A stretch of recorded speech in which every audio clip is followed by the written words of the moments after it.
他真是皇上？对，这就是当今皇上。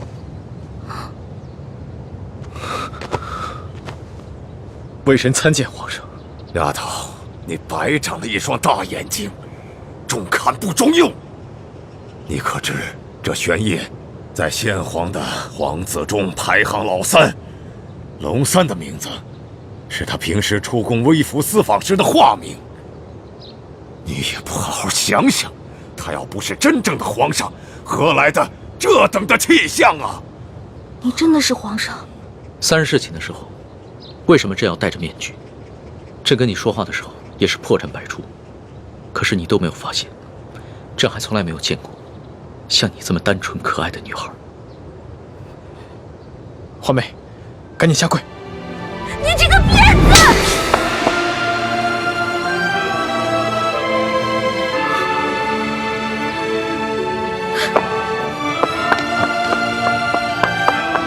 皇上，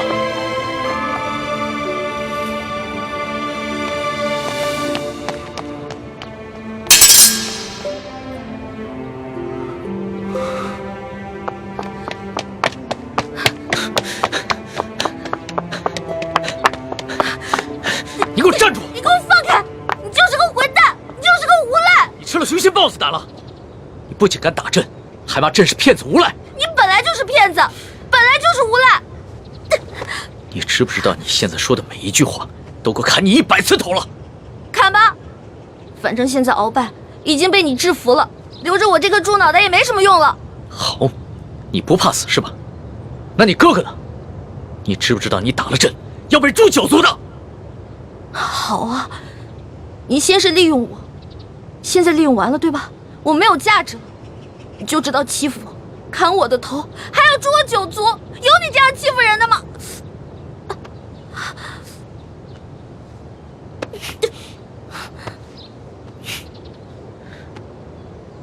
伤口这么深，你还乱动？你等一下，朕马上让你哥哥过来给你止血。现在都要砍我和哥哥的头了，还止血干什么？朕难道不该砍你的头吗？你知不知道从小到大，还从来没有人打过朕，就算朕的皇阿玛在世的时候，也从来没有动过朕的一根手指头。那还不是因为你骗我？你跟我说你不是皇上，你是龙三，我是你的老大。那小弟做错事了，老大教训一下怎么了？那要你这么说的话，还是朕的错了。没错，就是你的错，谁让你骗我了？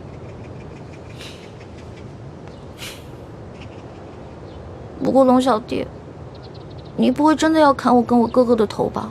你说呢？你当着那么多人的面打了朕，朕要是不惩罚你一下的话，还怎么君临天下呀？你还有没有良心啊？刚刚是谁冒死帮你跟鳌拜拼命的？刚刚你确实挺勇敢的。朕原本以为你就算真的担心朕，但也只会躲得远远的。我现在真是后悔了，早知道我就应该让鳌拜把你大卸8块的。朕要是被大卸8块，你也好不到哪儿去。你忘了你跟朕结拜过？你还说我被你玩的团团转，你现在很得意很开心是不是？那你不也一样吗？啊，老骗我这个那个的，现在知道自己牛皮吹大了。我从小生在穷山村里面，我以为皇上都是那种威严的，哪成想是你这种泼皮无赖样。我怎么就泼皮无赖了？那你还一直女扮男装欺骗朕呢？啊？那反正你踢朕挨了一刀，又给了朕1巴掌，这事扯平了。不过，龙小，皇上，是不是以后我得跟他们一样，毕恭毕敬的叫你皇上了？那当然了，在外人面前，朕只能是皇上，你就不能胡闹。只不过，私底下，你如果还愿意叫朕龙小弟的话，朕会很开心的。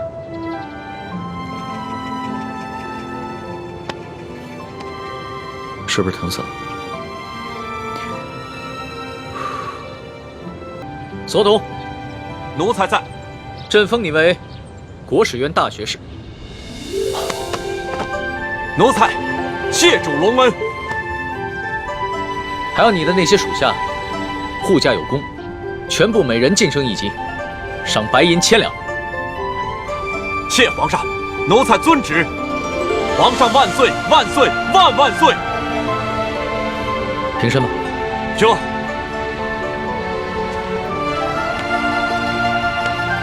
李建清，臣在。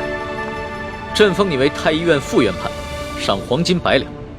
皇上，臣之医术还不够格担任太医院副院判一职，若是勉强忝居高位，于臣也未见有益。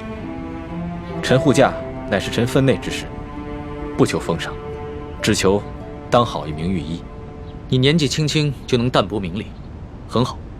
不过既然是你救了朕，那就是为朕立下了大功，朕也得赏罚分明啊。你要是不愿意升职的话，那朕就赐你一件黄马褂，准你有急事的时候，可以直接穿着黄马褂进宫见朕。多谢皇上。桓答应。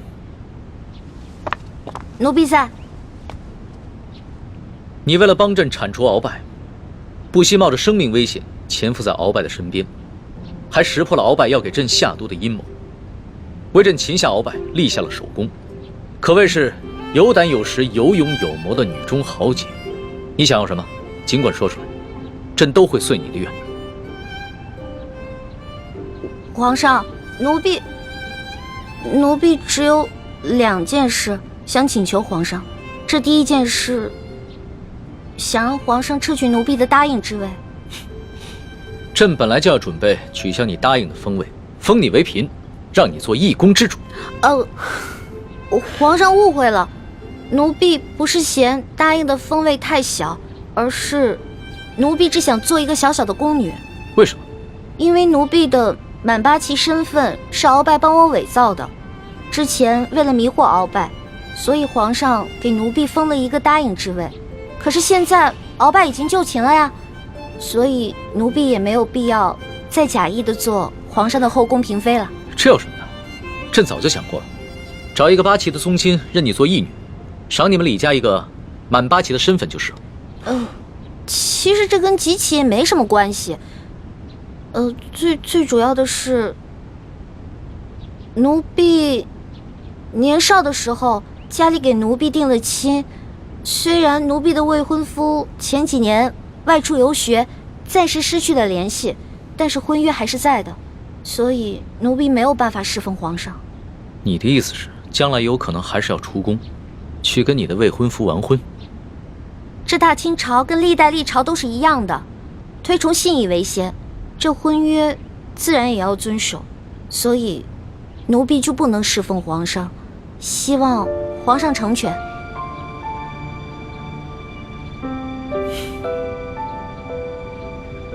你既然不愿意做朕的嫔妃，那朕也就不强求你了。你毕竟是立下了大功，朕也不会让你做一个普通的宫女。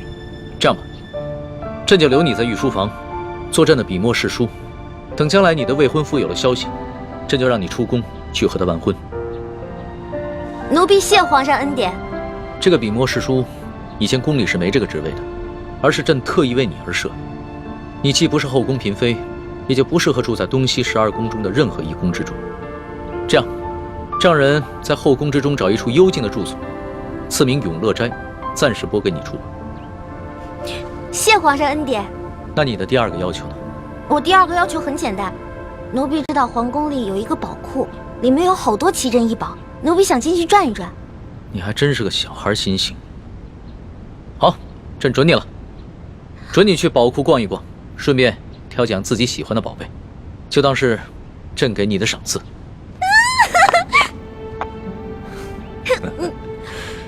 多谢皇上恩典。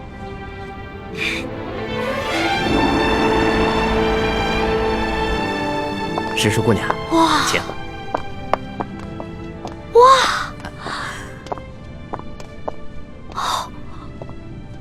公公，这皇宫宝库里面有这么多的宝物啊！是啊，我都不知道挑什么了。石叔姑娘，我跟你说，这宝库中的奇珍异宝啊，有数十万件。姑娘喜欢哪一件，告诉我，我来帮你选。李公公啊，你可知道皇上为何让我来选宝物啊？这个不知道，但是我知道，如今姑娘可是皇上身边的大红人呐。我在这宫中已经30-40年了，还是第一次看到奉旨到宝库中来悬赏赐的事情啊。来，这皇上啊，让我来挑宝物啊，实际上是给我下了道密旨，是让我来这儿找铜匣的。哎，但是这事儿除了皇上知道，只有你我知道，不许告诉第4个人啊。奴才明白。姑娘你放心，我在这宫中当差好几10年了，就一样好处，嘴巴紧，从来不乱讲话。这个好，继续保持啊。好，走，我带你去看看册子啊。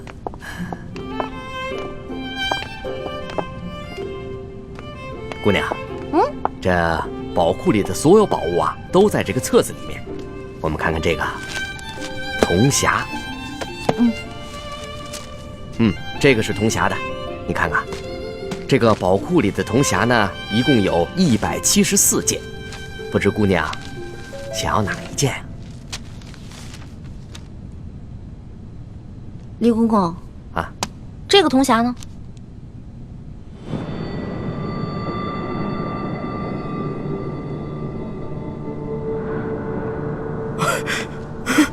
姑娘饶命啊，姑娘！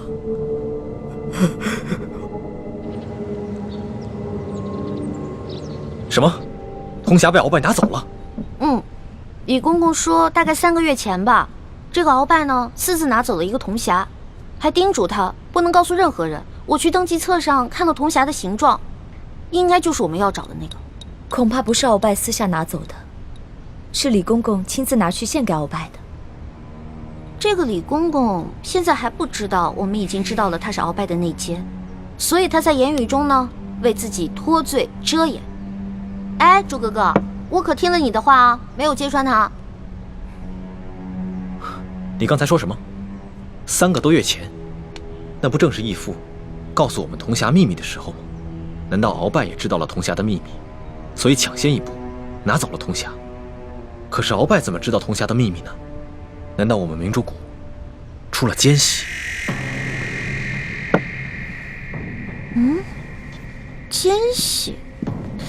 我觉得会不会是鳌拜觉得那个铜匣很顺眼，自己比较喜欢，就顺手拿走了呢？环美，这么大的事情，我们不能存在侥幸心理。皇宫的宝库中有数10万件的珍宝，鳌拜偏偏选中了铜匣，一定是铜匣的秘密泄露了。那也就是说，咱们明珠谷有内奸了，那怎么办啊？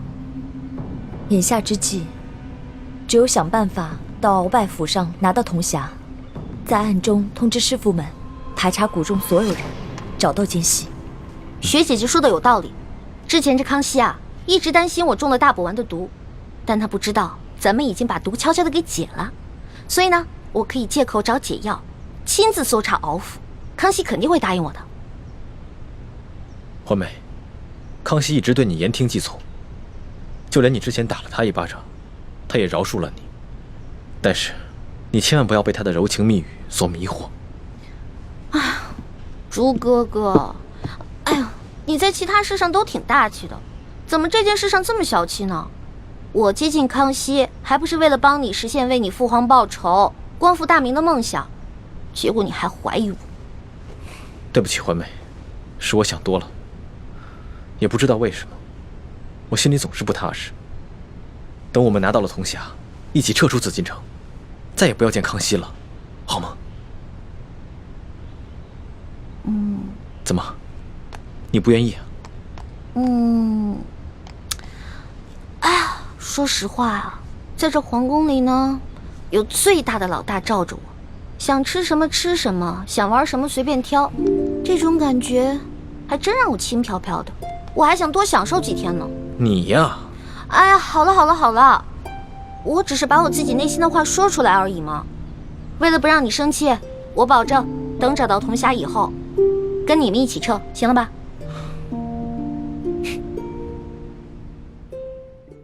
老大，谢谢你，要不是你的金蚕背心，说不定小弟就再也见不到老大了。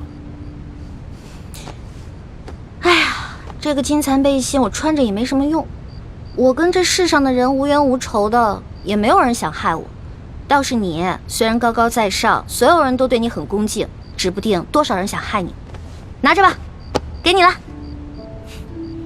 既然你这么关心朕，那朕可就收下了。你知道这件金蚕背心的来历吗？我只知道这个是先帝赐给鳌拜的。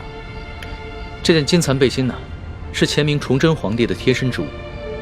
这个崇祯皇帝生性多疑，唯恐被人刺杀，所以花重金从海外购得了这么一件宝物。可惜啊，最后他还是丢掉了天下，吊死在了梅山。就跟这个鳌拜一样，曾经权倾天下，现在不也照样变成了一个阶下之囚？所以啊，这执掌天下之人，可不能靠什么宝物防身，必须以仁德治天下。只有天下太平，这做皇帝的才会太平。龙小弟，你这一本正经说话的样子，还真像个皇帝啊！什么叫像个皇帝？朕本来就是个皇帝。是。而且，朕会说到做到。哎呀，老大，你怎么了？你没事吧？没事，可能是大补丸的那个毒发作了。那怎么办呀？我已经命索额图去查抄鳌拜府了，命他一定要找出大补丸的解药。不，这索大人吧，他去找，他即便看见了，他也不知道哪个是。要不然你还是让我去吧，我去搜吧。不是，可是你这样能坚持住吗？我其实刚来的时候吧，吃了我哥哥给我制的那个药，虽然不能根治这个毒吧，但是可以缓解一下。你让我稍微缓一下啊。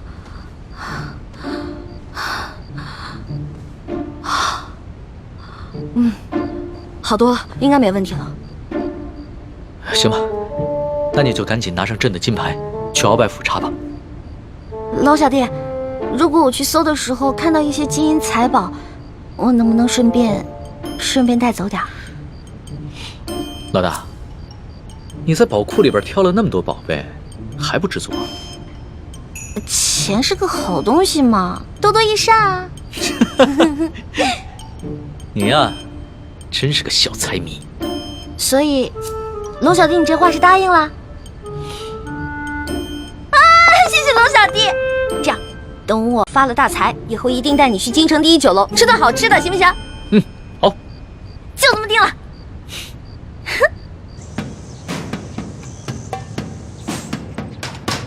还不去？师叔姑娘，这都是为你准备的。来，尝一尝，应该是不错的啊。清点一下。好吃。好吃吗？好吃。啊。翡翠时间，这边。的确好吃。扔地下。啊。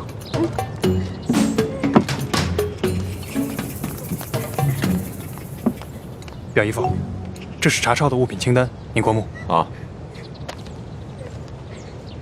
这大补丸的解药，府中里里外外、上上下下都搜了个遍，还是未能找到。这怎么能行啊？大补丸解药是最重要的东西啊！皇上说了，掘地3尺也要找出来。继续搜。是，卑职这就亲自带队再去搜一遍。快去。你走。这，师叔姑娘，这是查抄的物品清单，您长长眼，过目。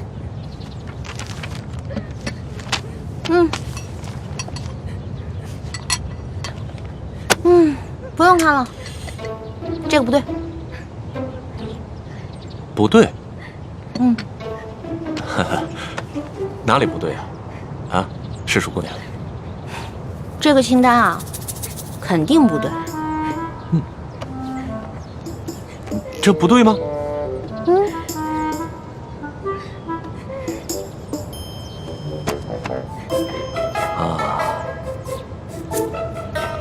好，师叔姑娘，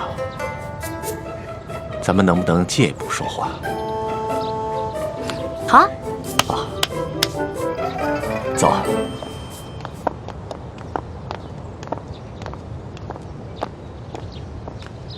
参见大人。行了，走吧。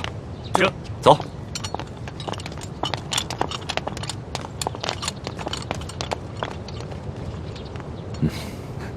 索大人，有什么话您就直说吧。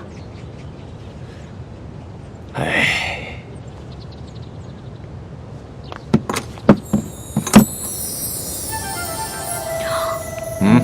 哇，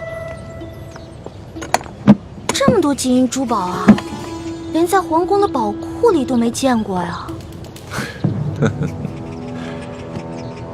世淑姑娘，你这眼光挺毒啊，一眼就看出这账目不对啊。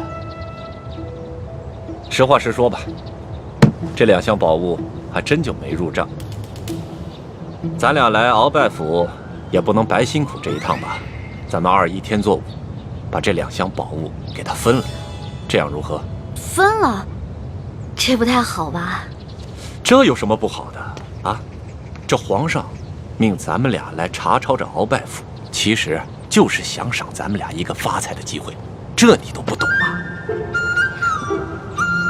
那也是，咱就别跟皇上客气了。是啊，那咱跟皇上客气什么呀？啊，那这样，一会儿你找个人啊，帮我把这箱抬到永乐斋去。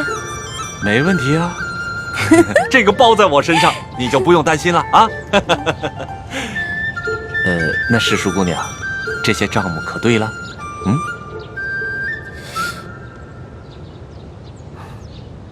不对，还是不对啊？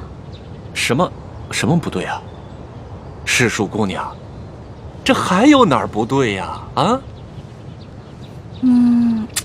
这个不对。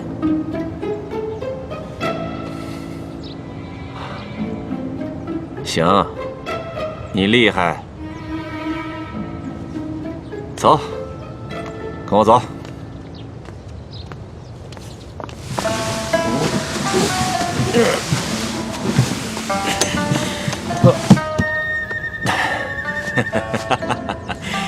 哎呀，世淑姑娘，这是我藏的最后1箱的宝物了，啊，没入账的宝物了。哎，这个箱子也没有。鳌拜到底将铜匣子放到哪儿了？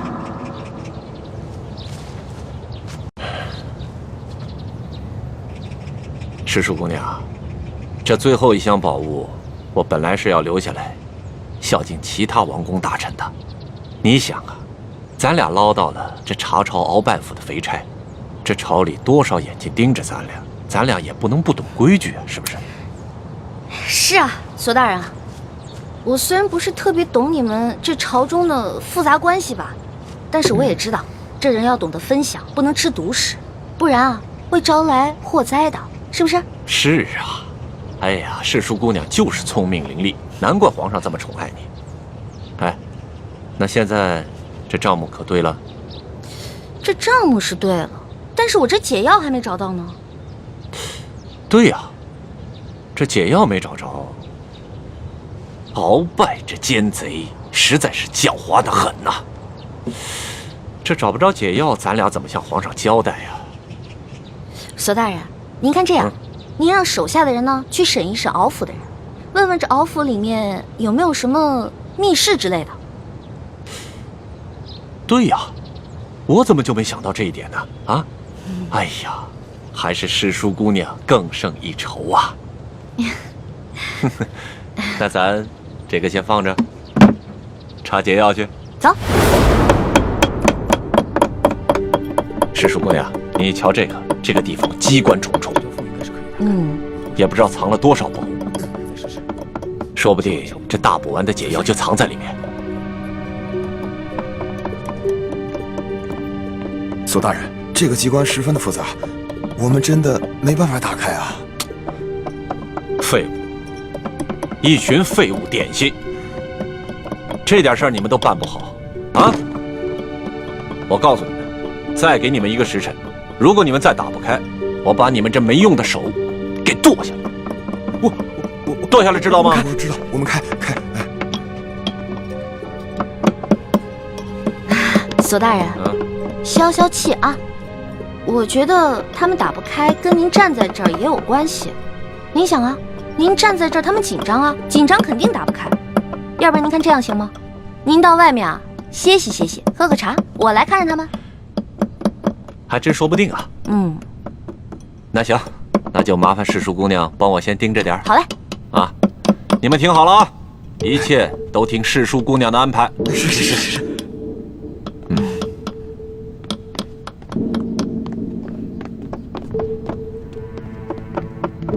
世淑姑娘，这个机关设计得非常巧妙，我等真的无力打开啊！是啊，我看看。哎，您请啊，您看看。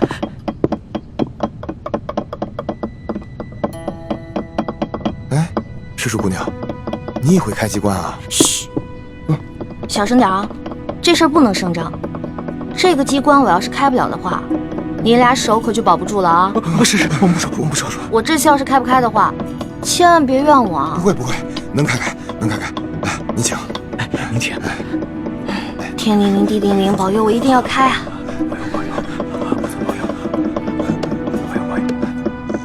眼下我们已经帮康熙擒获了鳌拜，已取得了他绝对的信任，相信用不了多久，小师妹一定能够拿到铜匣。真没想到，事情进展得这么顺利。这10几年来，我们一直没能完成的任务，居然被你们几个月之间就完成了。看来你跟易欢真是我大明的福星，受天之庇佑啊！等找到铜匣，樊师妹和叶师弟再拿到1号金钥匙以后，我们就能取出藏宝图，招兵买马。到了那个时候，光复大明的大业就成功一半了。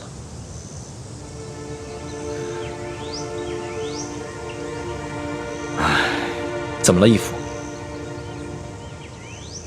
有件事情藏在我心里已经很多年了，我现在告诉你，你也要把它藏在心中，不能告诉任何人。义父，请讲。孩儿定当守口如瓶。你可知道，我为何让你们活捉孙福？为了清除逆党，同时追查二哥四星的下落。那你可知道我为何要急于见四星？二哥四星乃是义父的亲生儿子，当年曾随义父出生入死，立下过汗马功劳。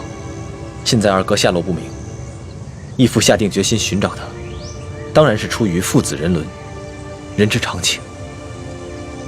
我急于找到四星，并不仅仅是因为父子情深。你可知，那镶着玛瑙的第2号金钥匙，当年就在我的手上。当时我为了掩护先帝逃亡，自知必死，就把那金钥匙交给了四星。义父是说，那2号金钥匙随着二哥不知所踪了。当年我本有机会救我的妻女，但你就把太子交给我，你的座位让给晋王妃。陛下，万万不可！请你和皇后快登车吧。臣已经为臣妻备好了马车。父王，你竟然让母妃和妹妹另列马车，马上就到。刚刚陛下明明让母亲上车，你却不让。你明明知道我三鬼马上就要破城了。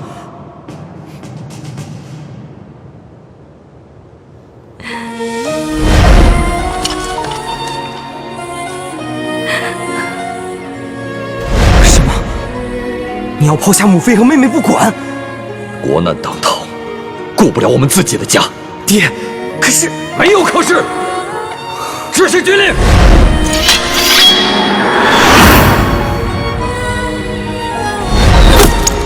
娘，小妹，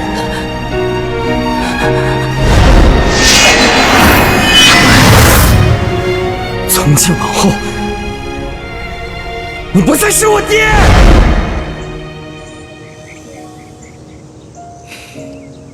这么说来，现在我们手上只剩下了延平王的3号金钥匙。就算找到了铜匣和1号金钥匙以后，也都于事无补了。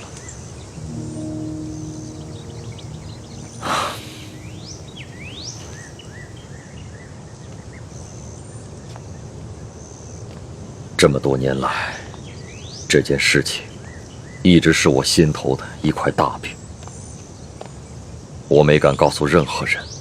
但现在，我不能不如实向太子禀报。都怪我耽误了光复大明的大业。义父千万别这么说。义父为我大明，为我朱氏，已经牺牲的够多了。义父，等我们找到铜匣和1号金钥匙以后，我们再一起寻找二哥的下落。死刑多年来杳无音信，我怀疑，如今他早已不在人世，要不然就是故意隐藏起来，以此来惩罚我当年的狠心。义父，我们一定会找到二哥的，而且我相信，总有一天，他会理解你的苦衷，而苍天定会庇佑我大明。皇祖母，这只是一个小小的答应，居然敢动手打皇上。更不可思议的是，皇上居然还不予追究，还破例给他封了一个什么笔墨侍书的职位，给他加倍的疼爱。岂有此理！岂有此理呀！小小的笔墨侍书，竟敢在大庭广众之下去打皇上！李德福，这怎么？你怕皇上怪罪，不敢食言？回太皇太后，不是奴才不敢直言，当时奴才和索大人还有宫里的内侍全都低头跪在地上，只听见一声清脆的响声，没有看清到底发生了什么事啊。那其他人呢？都没看见？这个奴才就不知道了。那声巴掌响，是皇上自己打了自己一下？当然不是。那就是皇上打了李易欢那个贱婢一下？也不是。这也不是，那也不是，你现在就跟本宫说清楚，这一巴掌到底是怎么回事？皇后娘娘，奴才是实话实说，当时确实奴才没有看见李欢打了皇上一巴掌。这皇上又严令我们不许多嘴，所以奴才不敢妄加猜测呀。你这个老滑头！李德福啊，看来你真是有点老眼昏花了，该瞧到的你都没瞧到。太皇太后恕罪，奴才该死，请太皇太后责罚。李德福，你可是这宫里的老人了啊！你说说，冒犯了皇上，该当何罪？回太皇太后，冒犯皇上，那是死罪。那动手打了皇上呢？这奴才在宫中30多年了，还从未见过如此胆大包天、不知死活之徒，所以无旧例可循。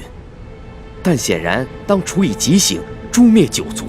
李德福啊，你若不是皇后禀报了哀家，你还在那儿装聋作哑呢。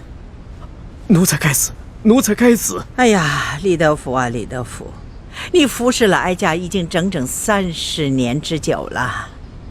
你可知哀家当下最担心的是什么？最害怕的是什么？奴才不敢妄加猜测。鳌拜专政，让我担心，但是我不怕。这吴三桂以兵自重，哀家也担心，但是也不怕。哀家最怕的是这宫里头再出现一个像董鄂妃这样的狐妹子，怕会毁了皇上，毁了我大清江山呐！太皇太后，您请放宽心，那李易欢她成不了董鄂妃，她是个汉女，况且自幼又定了亲，一旦她的未婚夫出游回来，那李欢就该出宫完婚去了。这汉女怎么了啊？定了亲又怎么了？当年这海兰珠就嫁过人，这太宗皇帝不照样爱若珍宝吗？董鄂妃一样，她还是先帝的弟媳呢，那先帝不是照样为她神魂颠倒了吗？这李易欢呐，比起这海兰珠啊、董鄂妃呀，真是有过之而无不及呀！居然还敢打皇上啊！皇上连这个都能忍，这说明把他纵容到什么地步了啊！李德福啊，这可是天大之事啊！你居然没向哀家禀报！奴才该死，奴才该死。不过，奴才也着实冤枉。这李易欢，他入宫之后，也未见得如何受宠啊，只不过册封了个答应。可是，谁想到，竟然到了今天这个地步啊！可见呢，这个李易欢是一个鲜毒之人呐。皇祖母，你可千万不能再纵容这个贱婢李易欢了，否则，只怕您担心的事情又要重蹈覆辙了。放心吧，只要哀家在，任谁他也翻不起这个波澜来。都过了1个时辰了，世叔姑娘，你到底行不行啊？哎呀，别催我了，恐怕我们的手是真的抱不住了。是啊，能不能不要那么绝望啊？我有种预感，我很快就能打开，很快。这真的假的啊？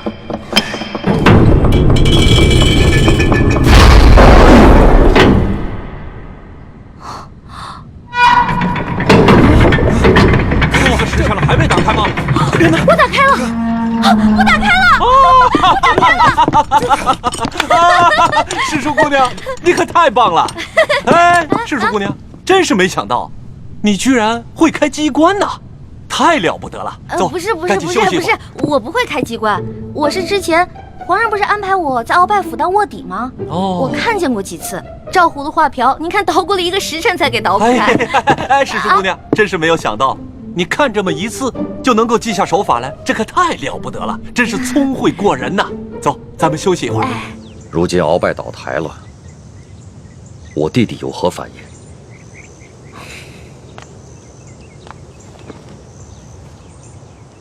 叔父应该是受了鳌拜大补丸的控制，所以未必是真心在为鳌拜办事，不过是为了保全性命，成了鳌拜的内奸。眼下鳌拜被关进了天牢，没有把他供出来，我们也没有揭穿他，所以康熙也未曾怀疑过他。眼下他在宫里的日子，也算是风平浪静。那，如果我向他表明身份，以你对他的观察，他是否会认我这个亲大哥？是否会弃暗投明，加入我们光复大明的联盟？这个很难说。我曾经试探过他几次，他常常感慨自己孤身一人，似乎十分想念从前的亲人。不过他毕竟在宫里生活了几十年，已然变得十分麻木且圆滑，而且他现在有钱有势，我猜他不会为了跟义父的兄弟情谊而放弃眼下所拥有的一切。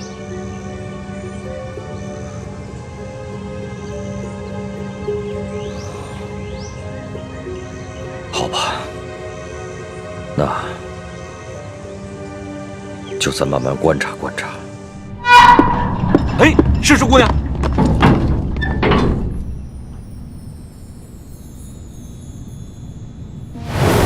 你们俩把工匠带走，给他们打赏，快！知道。没想到啊，这鳌拜老贼的密室，珠宝多的比皇宫还多。可不嘛。哎，索大人，要不然这样，咱俩呢先挑点，剩下的入账，您觉得呢？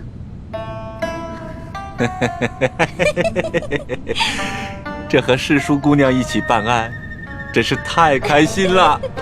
是，您那边，我这边，怎么样？行动！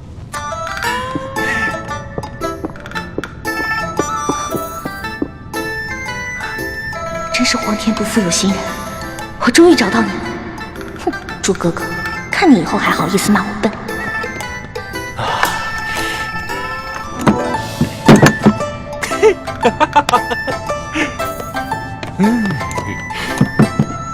哦，好。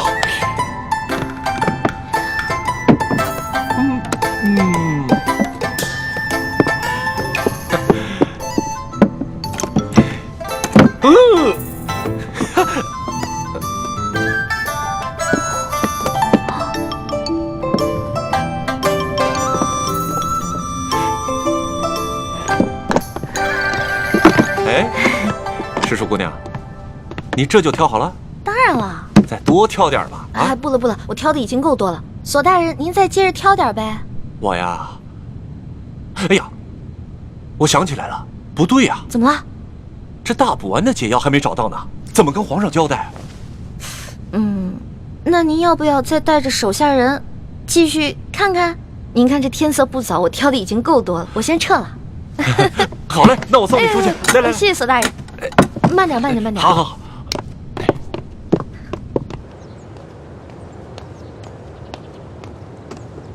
李太医，太皇太后凤体前安，李太医，赶紧过去看看吧。好，卑职这就过去。公公将来告老还乡的时候，可否会回陕西榆林去安享晚年啊？不回去啦，没有亲人的家乡还算什么家乡啊？公公在这世上，当真连一个亲人都没有吗？本来是有个孪生哥哥，但几十年杳无音信，恐怕早已死在乱军之中了。万一公公的哥哥吉人自有天相，还活在这个世上呢？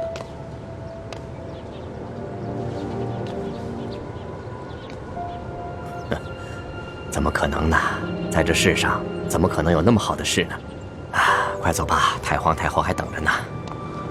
看来，他还是很渴望亲情的吧？如果义父出面与他相认，他一定会很惊喜吧？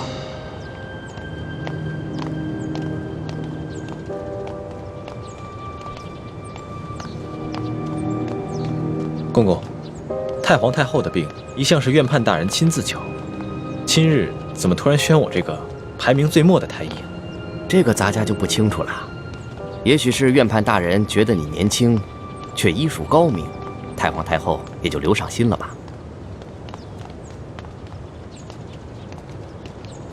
公公，这好像不是去慈宁宫的路吧？太皇太后不在慈宁宫，你别多问了，跟咱家去就是了。公公，太皇太后宣我瞧病，不会是有别的什么事吧？看在咱们同乡同姓的份上，能否告知一二？你多心了，你刚刚才救了皇上，太皇太后也许是想赏赐你呢。多谢公公，走吧。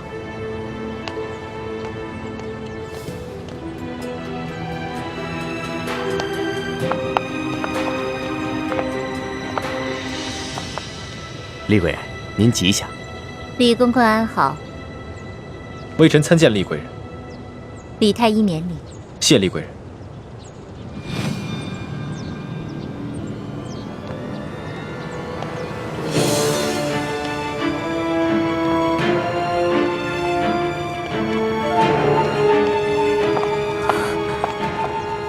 师父，大师兄出事了，我去永乐宫通知医患。你千万要沉住气，不得忘了得意，不要暴露自己的身份，知道了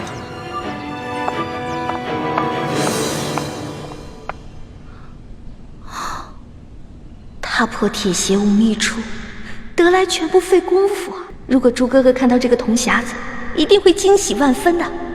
到时候我就将找到铜匣子的过程说得惊心动魄，让他们以后再也不敢小瞧我这个小师妹了。哼！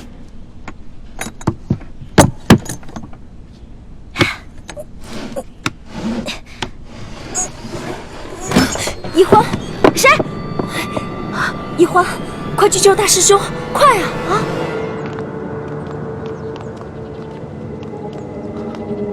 李公公，太皇太后不是宣我来看病的吗？怎么把我带到这儿来了？有什么事情先进去再说啊！开门。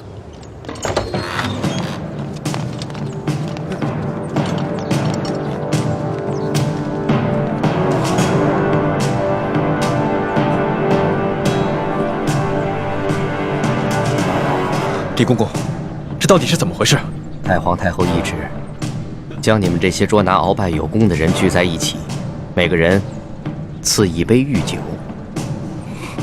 龙小弟，我求求你去救救我哥哥，还有那些工人吧！他们犯了什么错？他们不就是看我打了你一巴掌吗？可是，他们就要因此失去自己的性命吗？这不公平啊！朕已经吩咐过所有人守口如瓶了，没想到还是传到了太皇太后的耳朵里去了。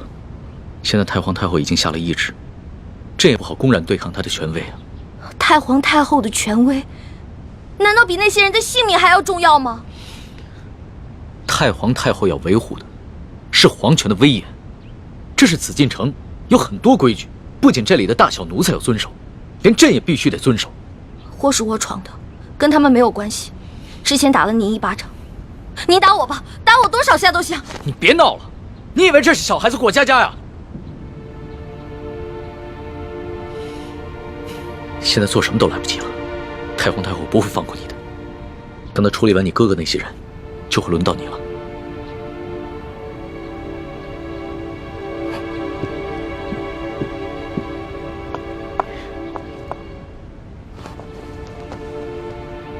那皇上，您还是先杀了我这个祸首吧。如果先杀了我的话，死在哥哥的前面，我就不会那么内疚了。易欢的易欢，你还老说自己是朕的老大，一到这种危险的时刻，你就这么没出息的以死相要挟。您现在是高高在上的皇上，我只不过是一个小小的奴婢，我只能求您大发慈悲，饶了我哥哥。少说的那么可怜，你什么时候把朕当过皇上？不一直把朕当成你那个结拜小弟吗？奴婢再也不敢不知天高地厚了。您现在是皇上，不是奴婢的龙小弟。皇上，之前都是奴婢错了，要罚你就罚奴婢吧。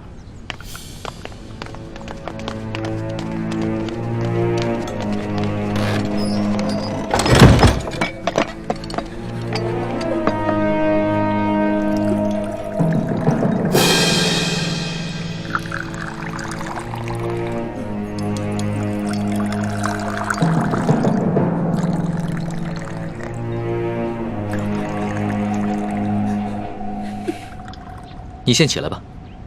我不起。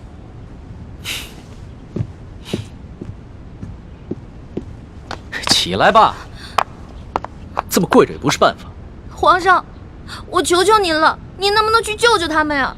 如果他们因为我而死，我肯定会内疚死的。楼下，皇上，你就救救他们吧。人自然是要救的，但你倒是说说，这样怎么说服太皇太后啊？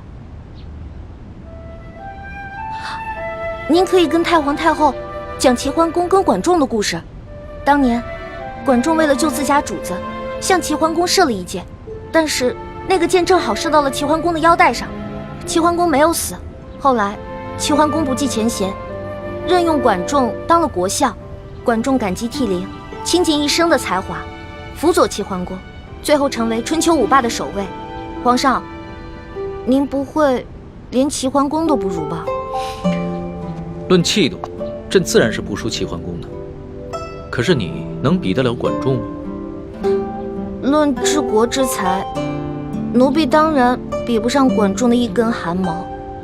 但是，你想招来人才容易，想找到像我这样陪你吃喝玩乐、赌骰子拼酒的人，可不容易啊。这个理由倒是很充分。只不过，早晚有一天你都要出宫嫁人，不能一辈子留在宫里陪着朕，那朕岂不是很吃亏？原来您是因为这个呀？那您现在想怎么办啊？跟朕说说你那个青梅竹马吧，他叫什么名字，长什么样，家世如何？这个属于奴婢自己的秘密，不能告诉你。那你总得告诉朕，他的外貌仪表、才华气度比朕如何？这个嘛，我也没法说。有什么不好说的？让你说，你说不就完了吗？那我真说了，你可不许生气啊！笑话，朕在你的心里度量那么小啊？他确实没有皇上您高贵俊逸，但是他很温柔，对我特别好，人很老实，我说什么他就做什么，我可以把他吃得死死的。不像你，今天说这个你开心了，明天说那个又得罪你了。那你爱他吗？二师傅，我头晕。师傅带你去休息啊。二师傅，一环他是在装病，你千万别上了他的当。一会儿大家练完功，再罚你扎半个时辰马步。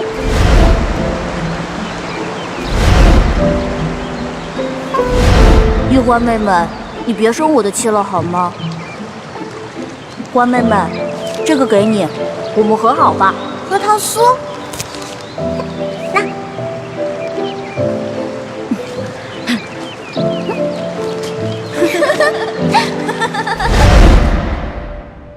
哎呀，皇上现在都什么时候了，您还说这些闲话？您赶紧跟我去救人吧。皇帝也是人，也有七情六欲，也有好奇心，甚至也会嫉妒。龙小弟，我求求你了，你要是再不去的话，他们人头马上就要落地了。放心吧，这个宫里没那么容易见血，要灭口用的都是鸩酒。鸩酒？那您赶紧下旨吧。走，快去救他们。你先别着急，这太皇太后一下子从朕身边抓了10几个人，还需要等你过来求朕，朕才知道怎么做吗？朕虽然不好公然抗旨，但是早已命人准备了解药了。真的？那你不早告诉我？不对，你是不是得需要什么条件才能给我解药？当然，朕就想问你一个问题：你爱这个青梅竹马吗？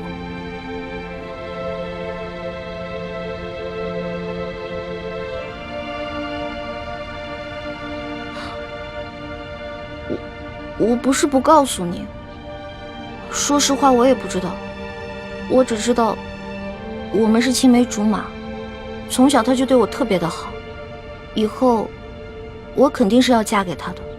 至于爱不爱，我自己心里也不清楚。哎呀，好了，我现在回答完了，你可以跟我去救人了吧？等一下，朕还有一个问题。你怎么那么多问题啊？你有话快说，有屁！皇上，您问吧，您快点问。你爱朕吗？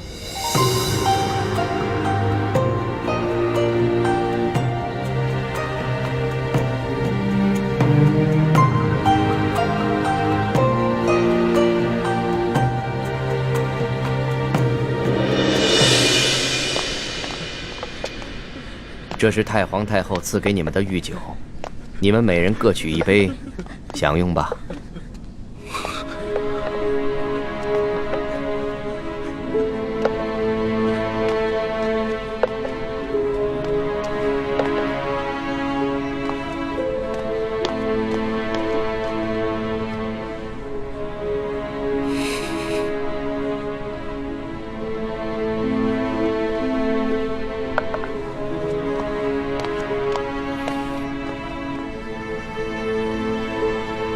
这酒有毒。公公饶命啊！公公饶命啊！李公公，太皇太后为何要赐毒酒给我们？咱家也没有办法。事到如今，我就让你们做个明白鬼吧。都怪你们的运气不好，看到了不该看的场面。李公公，我们什么都没看到，不明白你在说什么。还请您帮我们向太皇太后求个情，饶了我们大家吧。咱家没有这个面子，更没有这个胆子。这太皇太后的懿旨既然已经颁下来了，谁都救不了你们了。这毒酒，你们喝也得喝，不喝也得喝。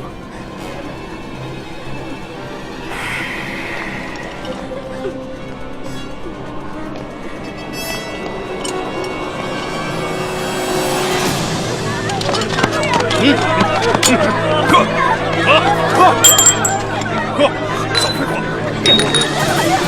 来吧，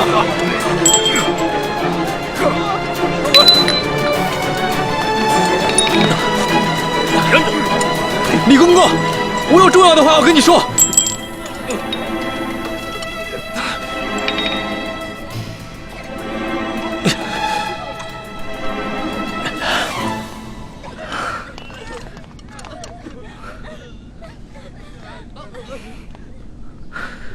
李公公，我知道你和我们一样，都服过大补丸，都是鳌拜埋在宫里的棋子。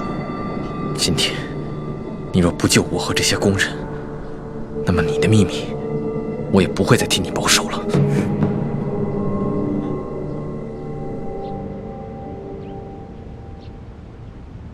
为什么不回答朕？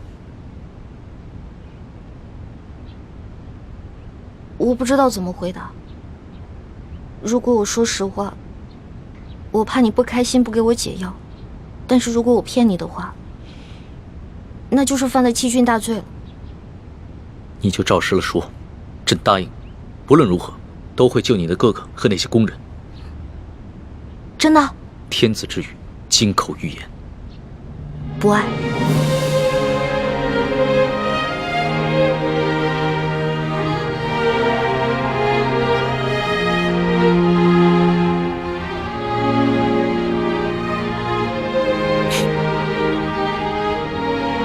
这2个字说的真干脆，丝毫不顾及朕的感受。我之前就跟你说过了，皇上是这个天下最不值得女人爱的人。可是作为老大，也许我会爱上结拜小弟龙三，但是作为奴婢，我永远都不可能爱上皇上。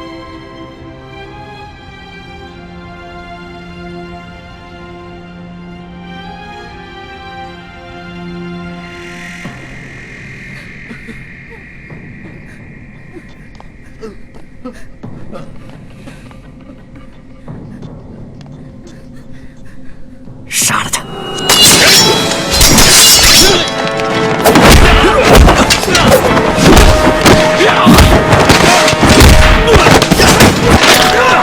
李德福，想不到你要杀我灭口！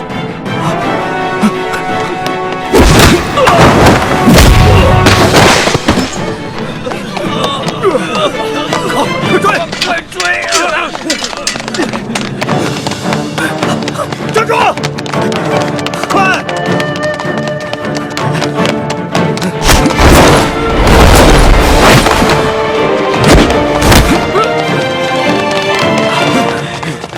李太医，你杀了我，你也活不了。李德福，你别以为杀了我就没有人知道你是鳌拜的内奸了。你别忘，我还有我妹妹易欢，我若是死了，她绝对不会放过你。李太医，你我都是同乡又同姓，我本来是想照顾你的，可是太皇太后这懿旨一下来，我们这些做奴才的，除了照办还有别的办法吗？我救了皇上的性命，又助皇上擒拿鳌拜，立下大功，太皇太后怎么可能不分青红皂白，就要置我于死地？哎，都怪你那个妹妹呀！仗着皇上对她的宠爱，她就无法无天。我在这宫里都已经几10年了，我从来没有看见过哪个宫人敢打皇上的。易欢呢？现在怎么样了？我不知道，但我知道太皇太后不会放过她。李太医，你先把我放了，继续替我保守秘密，让我去向太皇太后求情，我尽量求情，你看怎么样？那些工人呢？哎呦，这都什么时候了？咱们都泥菩萨过河，自身难保，哪还有闲心顾及他们呀？不行，我不能眼睁睁看着这么多无辜的人丧命。我要见皇上。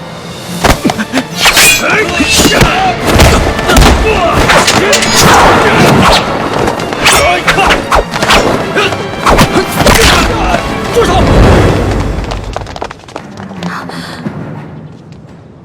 皇上，微臣参见皇上。凭什么？李太医，朕赦你无罪。你现在马上和索额图去解救那些中毒的工人。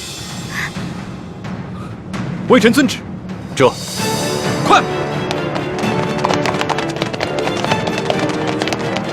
李德福，这差事你办的可真是用心呢。皇上恕罪。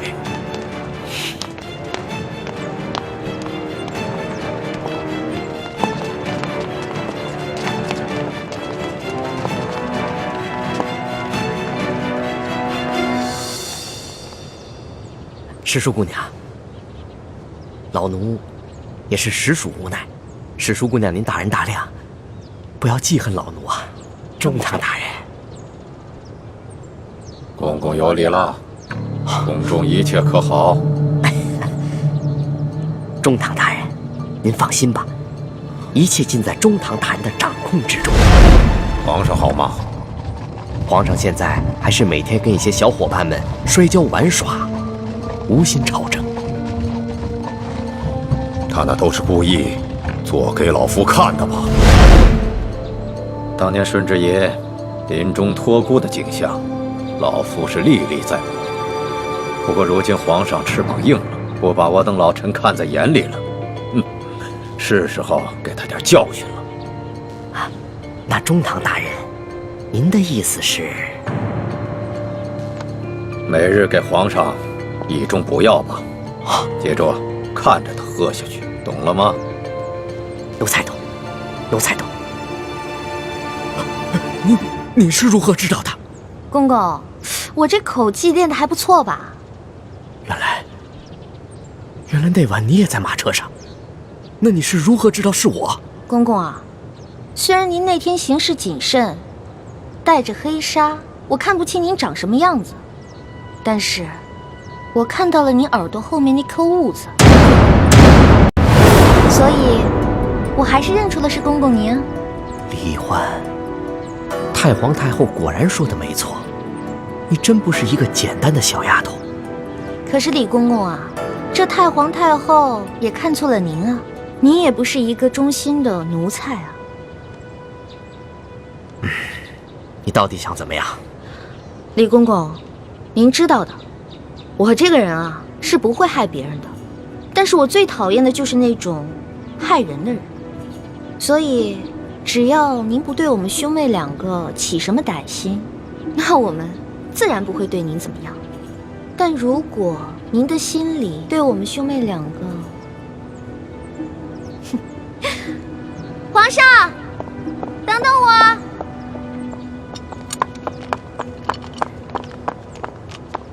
龙小弟，谢谢你啊。其实就算你不求我，我也要救那些宫人们。虽然这会让太皇太后特不高兴，但是朕已经擒下了鳌拜，真正亲政，朕必须坚持己见。不过这个李公公实在是太讨厌了，向太皇太后告密的人肯定是他。这个朕怎么会不知道呢？但是李德福10岁就进宫了，侍奉过3代君王。太皇太后对他十分宠信，打朕小的时候，就是由他把朕的一举一动汇报给太皇太后，这已经是惯例了。就算朕有不满，也无可奈何呀。没想到皇上也有这么多的无可奈何啊！当皇上无奈的事情多着呢。对了，大补丸的解药你搜到了吗？我哥哥还没有完全的研制出来，估计这个鳌拜是想彻底让我和哥哥给他陪葬了。那怎么办？这鳌拜虽然已经擒下，但他毕竟是3朝元老，他的一生功过十分复杂，朕还没有想好怎么处置他呢。而且他的性子十分桀骜，无论如何，他都不肯交出大补丸的解药。龙小弟，我是你老大，自古啊，吉人自有天相，没问题的我。朕真的是没用啊，连你都保护不好。龙小弟，你可千万不要对我这么好。